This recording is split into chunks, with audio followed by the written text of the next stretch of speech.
Hello again, diecast fans, and welcome to another brand new episode of Jim's Magnificent Miniature Motor Cars, and to my third unboxing of a Matchbox that I discovered quite unexpectedly in a department store. This is the third Matchbox that took me by surprise just earlier today. The first two being the Land Rover Defender and the Alfa Romeo Giulia that I have previously unboxed on this channel.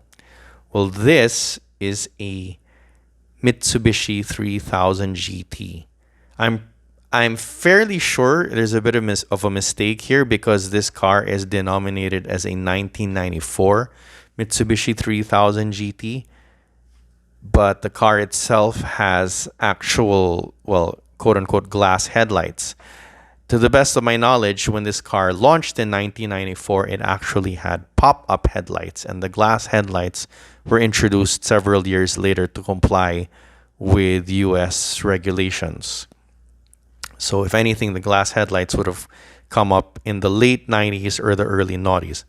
Anyway, that bit of automotive history aside, okay, this is something that I've been saving. This was the best that I've been saving for last because I have really been looking forward to this car ever since I first saw the pics of it online.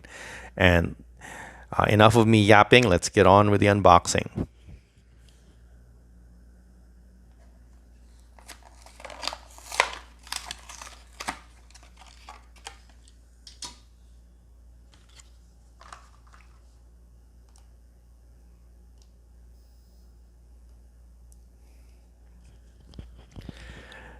Now, anyone who follows this channel will know that this is the third Mitsubishi 3000 GT that I have unboxed here. And the other two being this Hot Wheels and this Para 64. And both of these got a solid 10 from me. So how does the Matchbox now stack up to these two cars? Okay, it's a bit cluttered here, so let's focus on the Matchbox.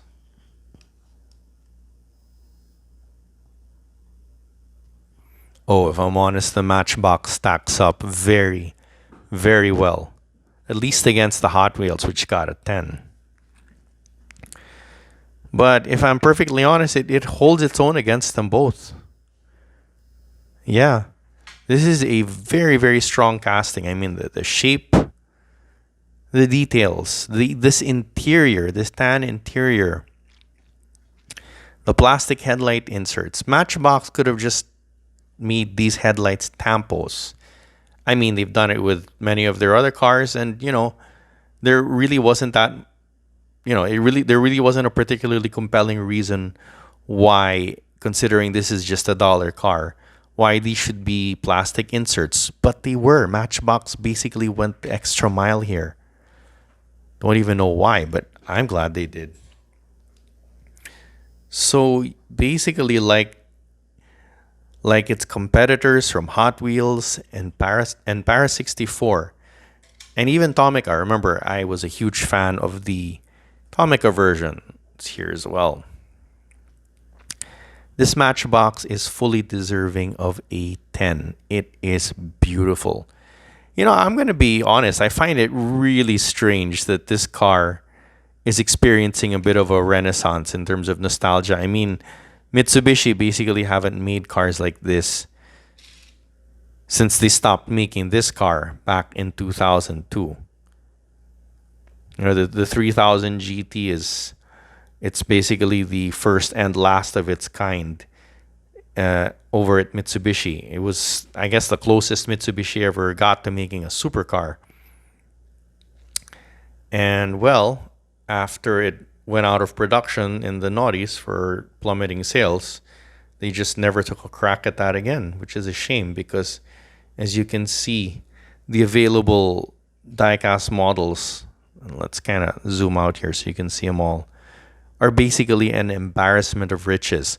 This is a truly worthy addition to this collection, and I'm really, really glad I have it. My only regret is that it didn't launch in red. I'm sure that at one point Matchbox is going to issue a red repaint of this, and when it does, I am totally going to be there. But in the meantime, this glorious piece, like its competitors from other companies, deserves a 10, and so it is getting one. Yeah. Oh boy. Thank you so much, Matchbox. I know you jumped on some sort of bandwagon here, but I, for one, am really glad you did. And that concludes our glorious, glorious run of 3 unboxings. Let me get rid of these cars here so you can see the other 2 cars I unboxed.